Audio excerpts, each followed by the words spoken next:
Ayan. Umpisa na ng tapon ng basura. Ando na yung dalawa oh.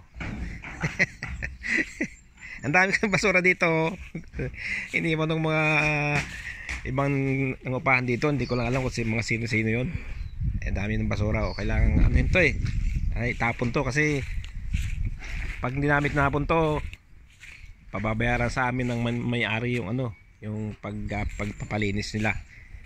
Eh mahal pa naman yung paglinis, yung pagtapon ng mga basura na yan. Ayan o, dahil basura. Hindi kasi naging responsibilidad yung mga dati nakatira dito. Ito sa mga Pilipino yata itong iba na to. Ito, ayan o. Meron pa dito ano mga meron pa dito mga ano mga ito, itong mga ano na ito, uniform. Oh, yan o, uniform. Ito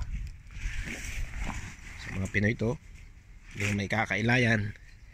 Dapat kasi pag ganito na ano, basura na agad, hindi tatambak dito kasi ang nagsasaper yung ano eh, naiiwan.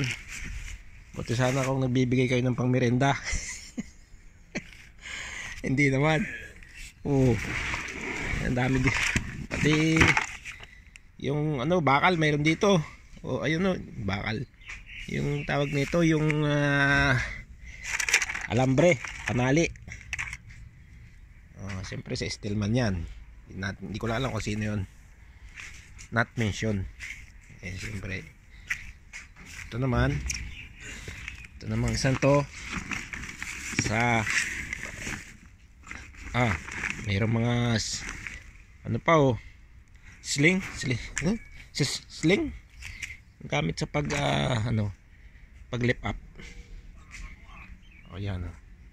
Siguro yung ano nito ay operator, may-ari niyan kasi meron siyang pang tali, pang lift up baga. Meron pang pampising dito. O yan, wala sigurong mahuli kaya tinapon na yan.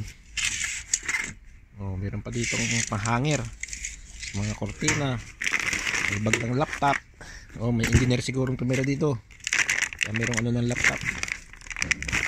Oh, dami-dami basura na yan. Tatapon na namin to doon sa may ano, steel bin. So ayan guys. Thank you so much for watching. Basura nyo, itapon-tapon nyo.